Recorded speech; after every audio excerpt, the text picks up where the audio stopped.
नमस्कार, स्वागत है आप सभी का। आप देख रहे हैं आयुष्मान भव। मैं हूं प्रीति सिंह।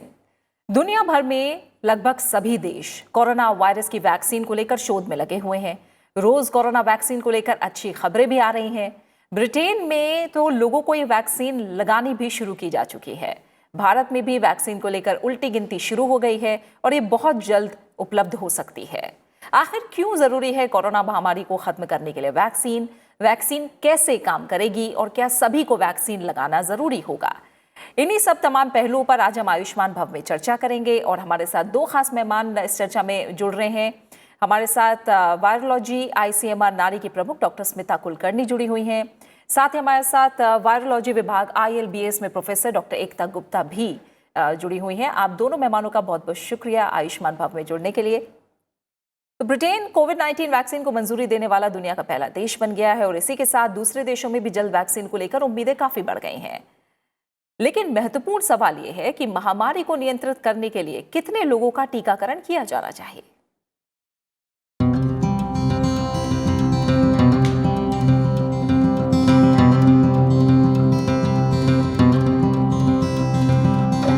कोविड-19 के प्रकोप को दूर करने के लिए हर कोई वैक्सीन के इंतजार में है।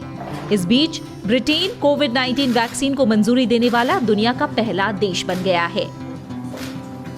बाकी देशों की तरह भारत भी वैक्सीन वितरण के लिए अपनी रणनीति बना रहा है। वैक्सीन हर किसी के लिए बेहद जरूरी है। टीकाकरण करने से बड़े समुदाय में वायरस के प्रसार में कमी आएगी। टीका लगवाने वाले हर व्यक्ति को निजी तौर पर सुरक्षा मिलती है, लेकिन टीका लगवा चुके सभी लोग मिलकर बड़े स्तर पर पूरी आबादी को सुरक्षा देते हैं, जिसे हर्ड इम्यूनिटी कहा जाता है। जब किसी आबादी में एक बड़े हिस्से का टीकाकरण कर दिया जाता है और वो संक्रमण के प्रति प्रतिरोधक क्षमता हासिल कर लेते हैं, तो उनकी सामूहिक प्रतिरोधक क्षमता समाज के उन सदस्यों की भी रक्षा करती है जिनमें प्रतिरोधक क्षमता नहीं है। जिन्हें टीका लगा है, अगर ऐसे लोगों की संख्या पर्याप्त है तो प्रतिरोधक क्षमता वाले लोग संक्रमण की चेन को तोड़ देंगे और वायरस का फैलना रुक जाएगा। समय के साथ तमाम लोग या तो संक्रमण की वजह से या टीकाकरण के बाद प्रतिरोधक क्षमता हासिल कर सकते हैं। इसके अलावा अगर लोग सावधानियां बरतें तो एक व्यक्ति से तमाम लोगों में फैलने वाले संक्रमण की संख्या को कम किया जा सकता है। हमें एक प्रभावी वैक्सीन और एक बड़ी आबादी के टीकाकरण की जरूरत है ताकि इस महामारी को जल्द से जल्द समाप्त किया जा सके। तो आइए वैक्सीनेशन से जुड़े तमाम पहलू पर चर्चा करते हैं। डॉक्टर स्मिता कुलकर्णी, पहले आपसे शुरुआत करूंगी। और हम जानते हैं कि मंजूरी मिलते ही जो सारा सिस्टम है वो वैक्सीनेशन में लग जाएगा। लोगों के लिए समझना सबसे पहले ज़रूरी है कि जो कोरोना महामारी है जिसने इतनी बड़ी संख्या को चपेट में लिया पूरी दुनिया में, वैक्सीनेशन इसके लिए क्यों ज़रूरी है? वैक्सीनेशन ज़रूरी है क्योंकि एक तो पहला ये कारण है कि इसके लिए कुछ भी दवा अभी उपलब्ध नहीं है। हाँ। जो कुछ हमने ट्राई किए हैं मेडिसिन इसके अगेंस्ट, वो कुछ भी काम नहीं कर रहे हैं, ये सबको पता चला है। तो अगर वैक्सीन मिला तो ये जो इन्फेक्शन फैल रहा है वो कंट्रोल कर सकेंगे हम।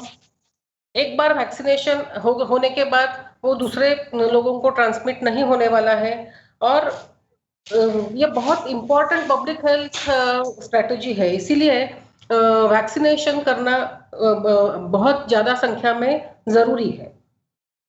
और कंपैरेटिवली वैक्सीन के साइड इफेक्ट्स भी कम रहते हैं और जो इम्यून रिस्पांस या प्रतिकार शक्ति जो डेवलप होती है, जिनको हमने वैक्सीन दिया है, वो बहुत अच्छे से डेवलप होती है और जिसके कारण वो इन्फेक्शन कंट्रोल हो सकता है अच्छे से। ठीक है डॉक्टर एकता गुप्ता, वैक्सीनेशन की जब हम बात कर रहे हैं, कोविड वैक्सीन जब तमाम प्रक्रियाओं से गुजर कर आम लोगों के लिए उपलब्ध होगी, ये समझना चाहेंगे ये जो वैक्सीन होगी वो किस तरह से काम करेगी? देखिए, सबसे पहले तो जैसे डॉक्टर स्मिता ने कहा कि वैक्सीनेशन एक तरीके से हमारी इस महामारी को रोकने में बहुत हद तक मदद करेगा। जो ये पैंडेमिक है और जो इन्फेक्शन है, ये एक आदमी से दूसरे आदमी में फैल रहा है, और अगर हम इसकी ट्रांसमिसिबिलिटी मतलब क्षमता कि ये वायरस एक से दूसरे में जाता है देखें तो काफी ज्यादा है। मतलब कि इसका इन्फेक्शन रेट बहुत ज्यादा है, 1 से वो 4 या 5 सदस्यों में, और हमने देखा है इन्फेक्ट कर देता है। 4-5 तो इलाज नहीं है, और वायरस एक अलग सी बीमारी दे रहा है। हम देख रहे हैं कि कुछ में बहुत सीरियस तरीके की बीमारी हो रही है, कुछ में वो आराम से हल्के से निकल जा रहा है।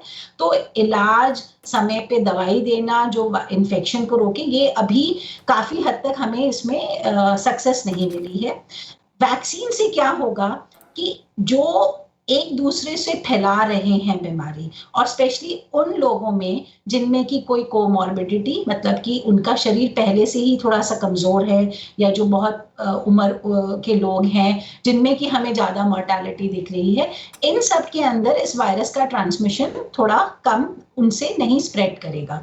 ये हम लोगों ने, अब वैक्सीन कैसे काम करता है? आप कहेंगे ये तो है रेस्पिरेटरी वायरस और वैक्सीन ब्लड में एंटीबॉडी। तो क्या होता है कि ये जो वायरस है, हम अपनी श्वास नली के अंदर ये वायरस इन्फेक्शन आता है और फिर लंग्स में चला जाता है, मगर जो एंटीबॉडीज होती हैं जो वैक्सीन से मिलेंगी, जो एक आर्टिफिशियल तरीके से हम एंटीबॉडी डेवलप कर रहे हैं, वो इस वायरस को बहुत ज्यादा लंग के अंदर सीरियस काइंड ऑफ डिजीज को बनाने में और बहुत ज्यादा दिन तक वो वायरस उसके शरीर में रहने में बिल्कुल कम कर देगा। मैं ये अभी नहीं कह पाऊंगी कि हाँ इन्फेक्शन थोड़ा कम होगा, मगर ट्रांसमिशन कम हो जाएगा। मतलब जो वैक्सीनेटेड होगा, अगर उसके अंदर जरा मुत्ता सा वायरस भी आ जाएगा, बट उसकी कैपेबिलिटी इतनी नहीं होगी कि वो ड्रॉपलेट बनाए और दूसरे में ट्रांसमिशन। सो कहीं ना कहीं ये एंटीबॉडी जिनके अंदर आ जाएगा, वो उस वायरस की इन्फेक्टिविटी, स्प्रेड, ट्रांसमिशन को हर तरीके से रोकेगा।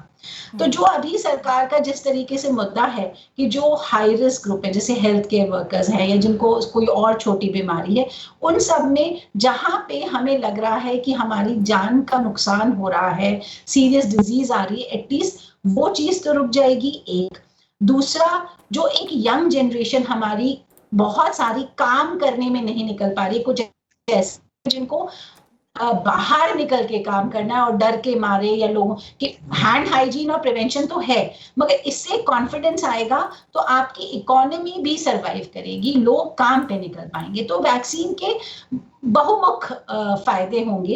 एक तो इन्फेक्शन स्प्रेड नहीं करेगा, दूसरा सीरियस डिजीज नहीं हो, डेथ ना हो, जो हम देख रहे हैं जान मारी हो रही है वो नहीं होगा, लोगों में कॉन्फिडेंस आएगा, और कई ऐसे लोग जो काम करने निकलना चाहते हैं वो आराम से निकल पाएंगे, और एक आपकी इकोनॉमी भी थोड़ी सी स्टेबलाइज होगी, थोड़ा नॉर्मल जिंदगी शुरू। बिल्कुल। डॉक्टर कुलकर्णी, अब सवाल ये आता है कि ठीक है, जब टीकाकरण शुरू होगा, वैक्सीन होगी हमारे सामने, कितने लोगों को वैक्सीन लगना जरूरी होगा? क्या सबके लिए टीकाकरण जरूरी होगा, सबके लिए वैक्सीन जरूरी होगी? हाँ, सबके लिए जरूरी है, लेकिन इनिशियली पहले जो हेल्थ केयर वर्कर्स है उनको ये देना जरूरी है, जो फ्रंटलाइन वर्कर्स है, हेल्थ केयर वर्कर्स है, उनको देना पहले से ये जरूरी है। उसके बाद आते हैं जो अबव 70 या एजेड विथ कोमॉर्बिडिटीज है, उनको देना जरूरी है। उसके बाद आएगा जो कोमॉर्बिडिटीज नहीं है लेकिन एजेड पॉपुलेशन है, उनके लिए देना जरूरी है।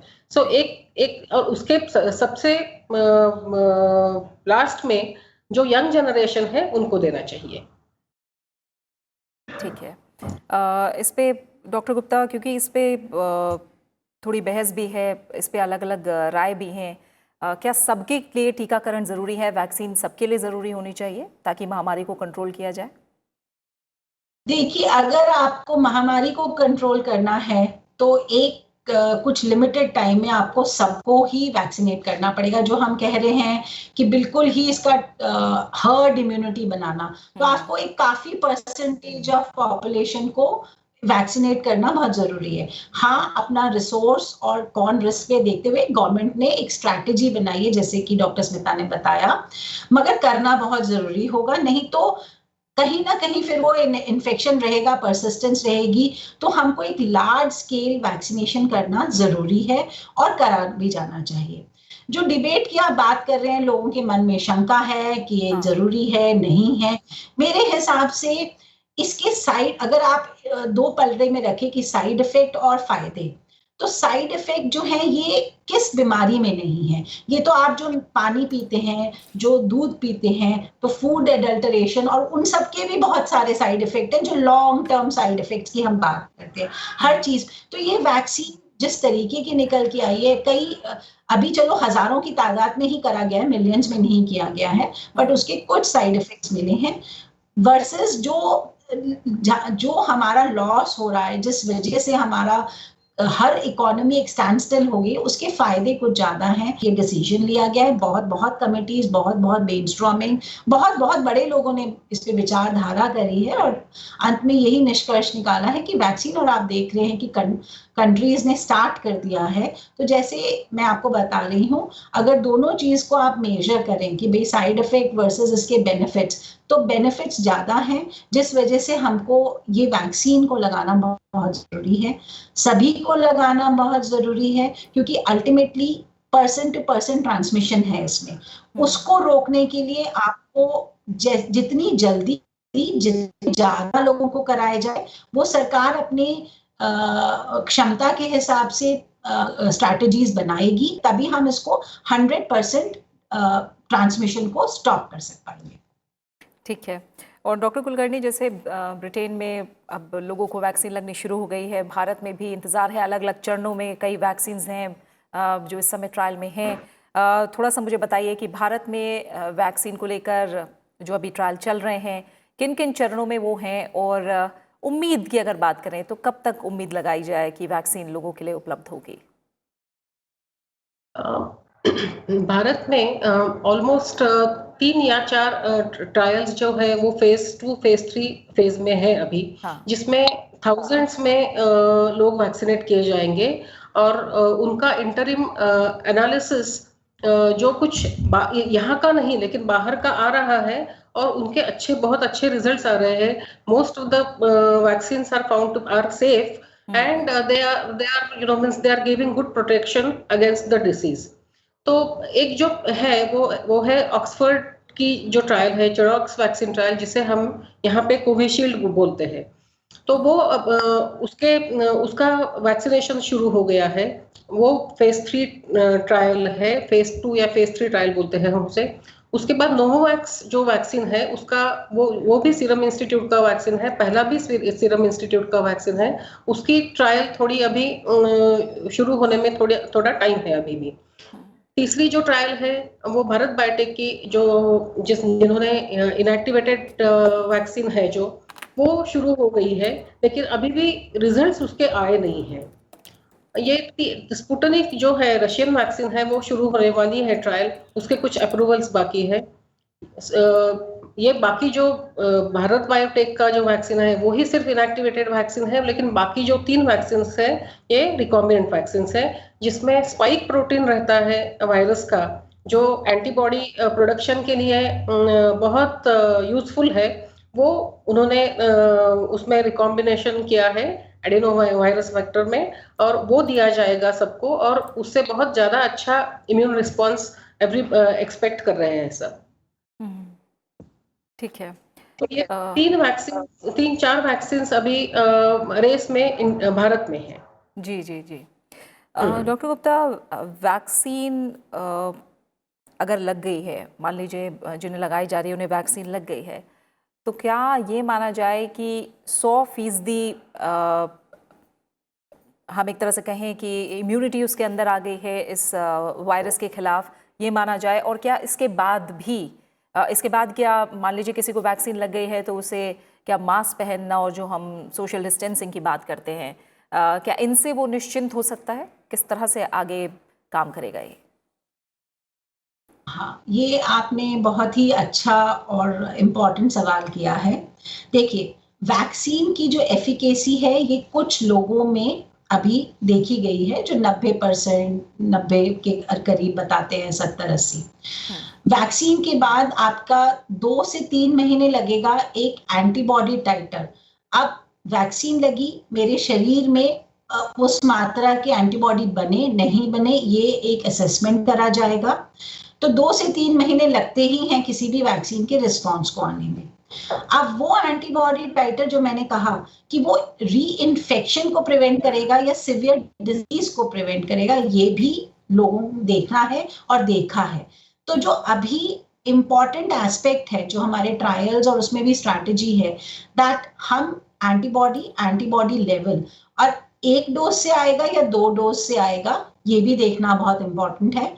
उसके बाद वो सिवियर डिजीज को प्रिवेंट करेगा या नो इन्फेक्शन वाला स्ट्रैटेजी आएगा, ये भी। अभी कुछ हजार में कुछ इंटरिम एनालिसिस आई हैं उस बेसिस पे, क्योंकि इतनी जल्दी और इतना सारा तेज से काम हो रहा है, तो ये एडिक्वेटली इंफॉर्मेशन आना जब आप मास वैक्सीनेशन करेंगे हमें पता चलेगा। तो जो मैं सब लोगों को एक एडवाइस दूंगी, वैक्सीन लगाने के बाद भी जो ये प्रिकॉशन एंड प्रिवेंट, हम एक तरीके से इस तरीके से भयमुक्त हो जाएंगे कि चलो सिवियर डिजीज नहीं होगा, बहुत ज्यादा हमारे, मगर ये सोचना कि बिल्कुल मास्क उतार देंगे, सोशल डिस्टेंसिंग नहीं मेंटेन करेंगे, ये हमको अगले 6-7 महीने में वैक्सीन लगाने के बाद जैसे जैसे और एक्सपीरियंस और लिटरेचर और जैसे कि बॉडीज एंड ट्रायल्स वाले हैं वो अपनी रिपोर्ट्स प्रेजेंट करते रहेंगे धीरे धीरे। So everything has to be very very gradual. You can not say that I got a vaccine and immediately the next day you stop all the precautions. वैसे भी 2 से 3 महीने एंटीबॉडी लगते हैं, वो उपयुक्त मात्रा में आए कि नहीं आए, अब वो री इन्फेक्शन प्रिवेंट करेंगे, सिवियरिटी डिजीज, ये भी देखना है। लोगों ने ट्रायल, तो आपको आगे के 6-7-8 महीने तो बहुत ही प्रिकॉशन से बिताने पड़ेंगे। हाँ, जो डर बैठा हुआ है लोगों में, बाहर निकलने से घबराहट हो रही है, कई लोग इतने हैं कि वो बिल्कुल जिसको बोलते हैं कि फोबिक हो चुके हैं, साइकोफोबिक हो चुके हैं, बिल्कुल इतना साफ सफाई इतना घर। तो ये सारी चीजें हमारी थोड़ी सी हम में हिम्मत आएगी कि चलिए एक नॉर्मल जिंदगी की तरफ मुड़ते हैं। हमारे हेल्थ केयर वर्कर्स जो डर रहे हैं कोविड केयर में, जैसे हम तो अस्पतालों में हम देखते हैं ना कि किस तरीके से भयभीत होते हैं लोग, तो ये सारी चीजें थोड़ी, बट हाँ 6-7-8 महीने के टाइम में जैसे जैसे जो लोग ट्रायल्स कर रहे हैं वो और रिजल्ट शेयर करेंगे और चीजें हमारे सामने आएंगी तो और तरीके की। बट आपको आगे के 7-8 महीने प्रिकॉशन नहीं रखना, ये बिल्कुल नहीं है। मास्क पहनना, सोशल डिस्टेंसिंग पहनना, मगर आप अपना नॉर्मल दिनचर्या और काम बिल्कुल शुरू कर सकते हैं। तो ये एक इसी वजह से जो मास वैक्सीनेशन और वैक्सीन को इंट्रोड्यूस करना है इम्पॉर्टेंट हो गया है और होगा। ऐसे ही आपको ग्रेजुअली ही चीजों पे कंट्रोल लाना पड़ेगा। ठीक है। और डॉक्टर कुलकर्णी, जब हम वैक्सीनेशन की बात करते हैं तो क्योंकि एक महामारी है, बहुत बड़ी संख्या में लोगों पर इसने असर दिखाया है या उसको चपेट में ले सकती है, तो ऐसे में तैयारियों को लेकर भी काफ़ी सवाल खड़े होते हैं। जिस तरह से हमने देखा कि ब्रिटेन में जो वैक्सीन है वो काफ़ी ठंडा तापमान, उसको -डिग्री में रखना है और काफ़ी ठंडा तापमान चाहिए, यानी एक तरह से इसको स्टोर करने के लिए भी बड़ी चुनौती है। भारत में अगर वैक्सीन की बात करें तो चैलेंजेस को लेकर आप क्या मानती हैं? किस तरह की तैयारियां होंगी? कोल्ड चेन को लेकर तैयारी और फिर हेल्थ वर्कर्स को लेकर किस तरह से तैयार करना होगा, इस पर जो काम किया जा रहा है, मैं चाहूँगी इसके बारे में आप थोड़ा जानकारी दें। वैक्सीन के लिए आपने जैसे कहा कि वैक्सीन देने के पहले कोल्ड चेन मेंटेन होना बहुत ज़रूरी है, क्योंकि नहीं तो वो वैक्सीन डिटेरियोरेट हो जाता है। तो भारत में जो वैक्सीन आने वाले हैं, जैसे ऑक्सफोर्ड का जो वैक्सीन है और भारत बायोटेक का जो वैक्सीन है, उसका स्टोरेज कंपैरेटिवली इजी है। जो mRNA वैक्सीन है फाइजर और मॉडर्ना के, उसके लिए -70 डिग्रीज जरूरी है, लेकिन भारत बायोटेक का जो वैक्सीन है या ऑक्सफोर्ड का जो वैक्सीन है, उसके लिए कंपैरेटिवली कम टेम्परेचर लगता है, -20 या 2 to 8 डिग्री सेंटीग्रेड पे हम वो स्टोर कर सकते हैं। तो आपने अभी पढ़ा ही होगा कि काफी, यानी गवर्नमेंट अभी काफी जगह पे ये कोल्ड स्टोरेज फैसिलिटीज डेवलप कर रही है और within, I think maybe within a month's time or 2 months time, the facilities will be ready, or I don't think that will be a problem in India. Storage will be a problem in India. ठीक है। और challenges को लेकर doctor Gupta आप क्या कहना चाहेंगी? क्योंकि हम देखते हैं अगर हमने देखा था पोलियो को जड़ से उखाड़ने के लिए किस तरह से एक बड़ा अभियान चलाया गया, हालांकि उसके अंदर सिर्फ बच्चे थे, वो भी एक बड़ी चुनौती थी जिसे पूरा किया गया। इसका दायरा और ज़्यादा बड़ा है और इसके लिए चुनौतियां भी और ज़्यादा बड़ी हैं। तो उसकी तैयारियों को लेकर जो किया जा रहा है और किस तरह की चुनौतियां दिख रही हैं, इसे लेकर आप क्या कहेंगी? देखिए, मैं समझती हूँ कि हमारा इंडिया, हमारे इंडियन लोगों ने इस पैंडेमिक को फेस बहुत ही अच्छे तरीके से किया है दूसरी कंट्रीज के हिसाब से। आप देखेंगे कि जब लॉकडाउन डिक्लेयर हुआ था, तो मुझे थोड़ी काफी मैं भी खुद सोचती थी कि क्या हमारी जनता सुन पाएगी, कर पाएगी, बट हमने वो भी बहुत अच्छे से निभाया। दूसरा, हमारी सरकार एंड आईसीएमआर वगैरह जैसे ये लोग बहुत जो नेटवर्किंग है इस टाइम पे और टेक्नोलॉजी ट्रांसफर जो हो रहा है और इंफॉर्मेशन डिसेमिनेशन जो हो रहा है, बहुत ही अच्छा है। इसमें हमारी सरकार को मैं पूरे विश्वास के कहती हूँ। मास्क पहनना, सोशल डिस्टेंसिंग, चाहे फोन कॉल पे वो मैसेजेस हो, चाहे हेल्थ केयर वर्कर छोटे छोटे डिस्ट्रिक्ट्स, छोटे छोटे लैब्स में जो इंफॉर्मेशन जैसे भेजनी है बहुत अच्छे से भेज रहे हैं। तो मैं जो एक मेरे दिमाग में है कि हाँ, ये वैक्सीन सही तरीके से छोटे छोटे आउट रिमोट एरियाज में पहुंच जाए और वो लगा पाए, बट मैं काफी कॉन्फिडेंट हूँ कि कोल्ड चेन भी मेंटेन होगी अगर ये जाती है। एडमिनिस्ट्रेटिव रूल, इसकी गाइडलाइंस, इसकी ट्रेनिंग बहुत अच्छे से हेल्थ केयर वर्कर्स में मिलेगी, क्योंकि ये चीज हम लोग देख रहे हैं 9 महीने में हमने देखा है छोटी छोटी गाइडलाइन, छोटे छोटे एसओपीज इतने क्लैरिटी से और इतनी जल्दी जल्दी सबको बताए जा रहे हैं और हम सब एक दूसरे को मदद कर रहे हैं। यहाँ कोई ये नहीं सोच रहा कि मैं क्यों और मुझे क्यों नहीं, मगर वो तो ये जो चैलेंज आप सोच रहे हो कि ये क्या छोटी छोटी जगहों में पहुंच पाएगा, हम कर पाएंगे, मुझे इसमें कोई संदेह नहीं है कि हम ये बखूबी निभा पाएंगे। और ये मैसेज जाना, हम लोग तो इतनी बड़ी कंट्री हैं जो हम इतने सारी तादाद में पोल कर लेते हैं, जो वोटिंग पोल्स ऑर्गेनाइज करते हैं। तो हमारे शिक्षक हैं, स्कूल टीचर्स हैं, प्राइमरी हेल्थ केयर वर्कर्स हैं, आंगनवाड़ी वर्कर्स हैं, इन सभी को लिया जाएगा और सभी के साथ एकजुट करके। और मैं उसमें कमिटीज में इतनी नहीं हूं, बट मुझे लगता है कि जो प्लान ऑफ एक्शन बनाया जाएगा जब ये डिसेमिनेट होगी वैक्सीन, वो बहुत ही बेखूबी तरीके से बनाया जाएगा। और इंडिया में हम लोग रूल्स को ज्यादा फॉलो करते हैं। हम अगर कोई समझाए, रिपीटेडली समझाए, तो हमारी कंडीशनिंग बहुत अच्छी हो जाती है। जैसे आप सोचेंगे, देखिए फोन पे जो ये मैसेजेस आते हैं, मैं नहीं देखती कि बहुत सारे लोग हैं जो फ्लॉन्ट कर रहे हैं मास्क पहनना, और फिर एनफोर्समेंट हमारी पुलिस है, हमारे अदर गार्ड्स हैं जो हमको हेल्प करेंगे। तो मुझे जो चैलेंजेस लगते हैं कि वो हाँ पहुंच पाएगी, हम उसे निभा पाएंगे।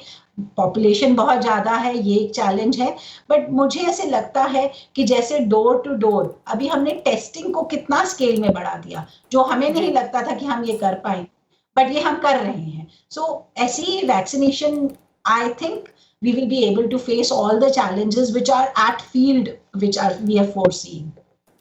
बिल्कुल। और इसी के साथ समय ये पूरा हो गया है। डॉक्टर एकता गुप्ता आपका और डॉक्टर स्मिता कुलकर्णी, आप दोनों मेहमानों का बहुत बहुत शुक्रिया इस चर्चा में शामिल होने के लिए, हमारे लिए वक्त निकालने के लिए। तो बहुत जल्द कोविड को हराने के लिए वैक्सीन एक बहुत बड़ा हथियार साबित होगा और उम्मीद है कि जल्द ये इंतजार खत्म हो और वैक्सीन के रूप में कोरोना के खिलाफ एक मजबूत सुरक्षा कवच हम लोगों को, आम लोगों को जल्द से जल्द मुहैया हो। इसी के साथ आयुष्मान भव में फिलहाल इतना ही। आप इस कार्यक्रम को YouTube पर भी देख सकते हैं और अपनी राय और सुझाव हमारे साथ साझा कर सकते हैं। नमस्कार।